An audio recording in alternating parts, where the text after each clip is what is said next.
Comment serait-ce de vivre à une époque où la plus grande opposition à Dieu se dresserait? Quand l'ennemi lui-même, sous forme humaine, s'assiérait sur le trône de la terre pour défier le Tout-Puissant. Le livre de l'Apocalypse nous parle de la fin d'une époque terrifiante, marquée par la domination d'une figure connue sous le nom de l'Antéchrist, ou la bête, dont le règne de tromperie et de destruction semblait invincible. Mais la vérité est que le mal a une fin décrétée. Et dans Apocalypse 19h20, nous voyons le moment où le règne de la bête est finalement détruit.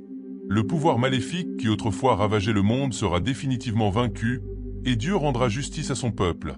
Suivez cette histoire épique et pleine de sens, où la fin du règne de l'Antéchrist n'est pas seulement une victoire de Dieu, mais un triomphe de l'espoir, de la foi et de la vérité. Explorons ensemble ce qui a conduit à cette chute et comment cela se connecte aux batailles que nous affrontons aujourd'hui. Le livre de l'Apocalypse, écrit par Jean alors qu'il était exilé sur l'île de Patmos, révèle une série de visions prophétiques sur la fin des temps, le jugement divin et l'établissement du royaume de Dieu. Parmi ces visions émerge la figure sombre de l'Antéchrist, décrit comme la bête. Ce personnage, un serviteur direct du diable, est celui qui accédera au pouvoir mondial, trompant les nations et accomplissant de grands signes et prodiges pour gagner la loyauté de beaucoup. La prophétie de l'Apocalypse nous présente un scénario chaotique, dans lequel l'Antéchrist dirige un royaume global qui s'oppose violemment à tout ce qui est sacré et divin. Il manipule les cœurs des hommes, promouvant de faux miracles et séduisant les puissants. Les disciples du véritable Dieu sont persécutés et marginalisés, et le monde semble être plongé dans les ténèbres et le désespoir.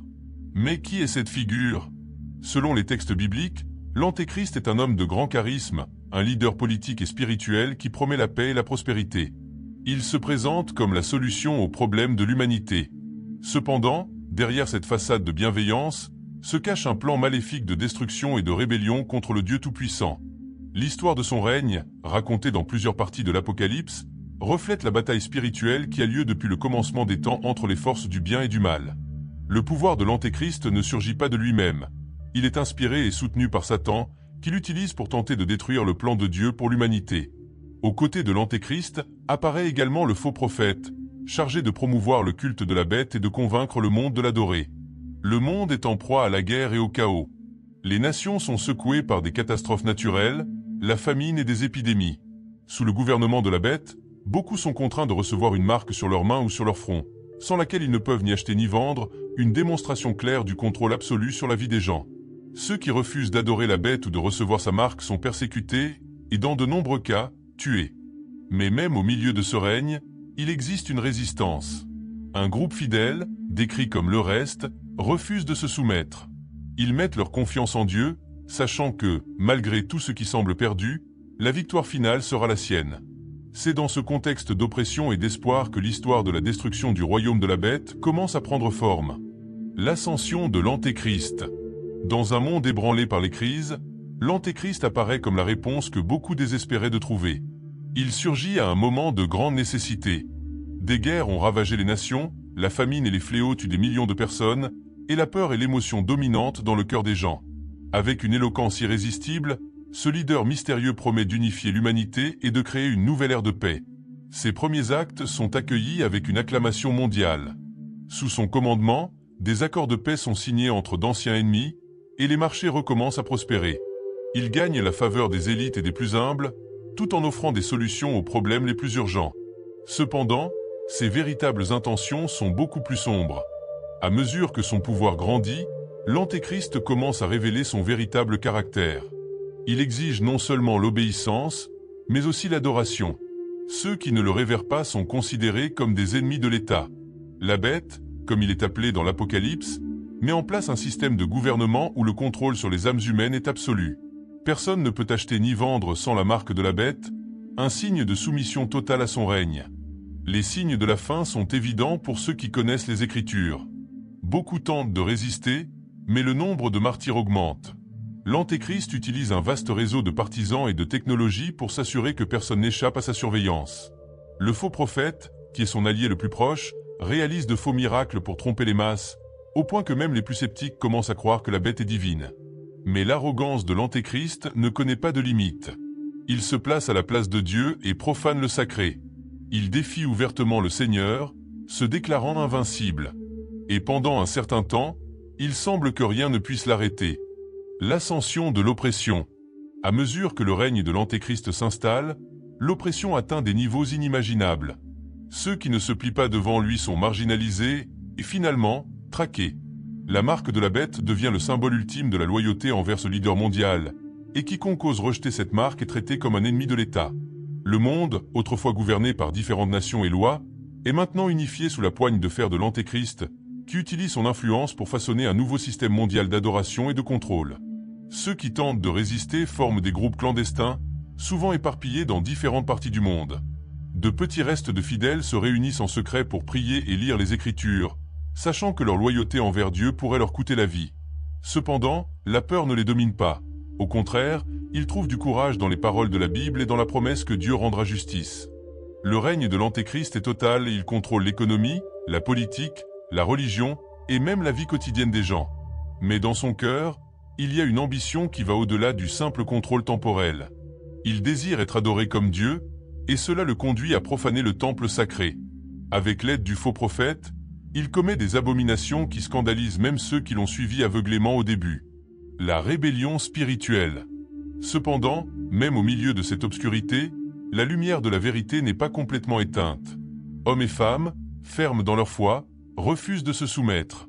Ils savent que la victoire de l'Antéchrist n'est que temporaire et que la fin de son règne a déjà été écrite. Les Écritures parlent d'une bataille finale où Jésus-Christ lui-même reviendra pour détruire les armées de la bête et restaurer la justice sur la terre. Pendant cette période de persécution intense, beaucoup perdent la vie. Les disciples du Christ sont forcés de fuir vers les déserts, les montagnes et les cavernes pour échapper à la colère de l'Antéchrist. Même ainsi, ils continuent de proclamer la vérité. Leur résistance est marquée par une confiance inébranlable que Dieu ne les abandonnera pas et que malgré le triomphe apparent du mal, le bien l'emportera. Chaque jour qui passe semble plus sombre. La bête continue de tromper les masses avec ses fausses promesses de paix et de prospérité, et le monde est attiré vers un abîme de désespoir et de corruption. Mais les signes des temps sont clairs pour ceux qui ont des yeux pour voir. Les catastrophes naturelles, les fléaux et les guerres qui ravagent la planète sont les signes avant-coureurs de la fin. Le grand jour de la bataille finale approche. La bataille d'Armageddon. Le livre de l'Apocalypse nous conduit au décor de la bataille finale, connue sous le nom d'Armageddon. C'est la bataille qui déterminera le destin ultime de l'humanité. Les nations de la Terre, trompées par l'Antéchrist, se rassemblent sur un vaste champ de bataille pour combattre Dieu. L'Antéchrist lui-même dirige son armée, croyant que son pouvoir est invincible. Il est convaincu qu'il peut vaincre le Créateur et établir son règne éternel. Mais, comme cela a été prophétisé, les cieux s'ouvrent et Jésus-Christ apparaît dans toute sa gloire, monté sur un cheval blanc, suivi des armées célestes. Sa présence est indescriptible, un pouvoir et une lumière qui font trembler même les plus courageux. Cependant, l'Antéchrist, dans son arrogance, refuse de se soumettre. Le décor de la bataille dépasse l'entendement humain. Les forces du mal sont alignées contre la puissance de Dieu, mais la victoire de Christ est immédiate. Il vainc les armées de l'Antéchrist avec l'épée qui sort de sa bouche, symbolisant la parole de Dieu. Aucune force maléfique ne peut résister à ce pouvoir divin. La capture de l'Antéchrist et du faux prophète. Après la défaite de ces armées, l'Antéchrist et le faux prophète sont capturés. Le monde, qui les adorait autrefois comme des dieux, les voit désormais tels qu'ils sont vraiment, des menteurs et des instruments du diable. Ils sont jetés vivants dans l'étang de feu, un symbole de condamnation éternelle, où ils seront tourmentés pour l'éternité. C'est le destin de quiconque s'oppose à Dieu.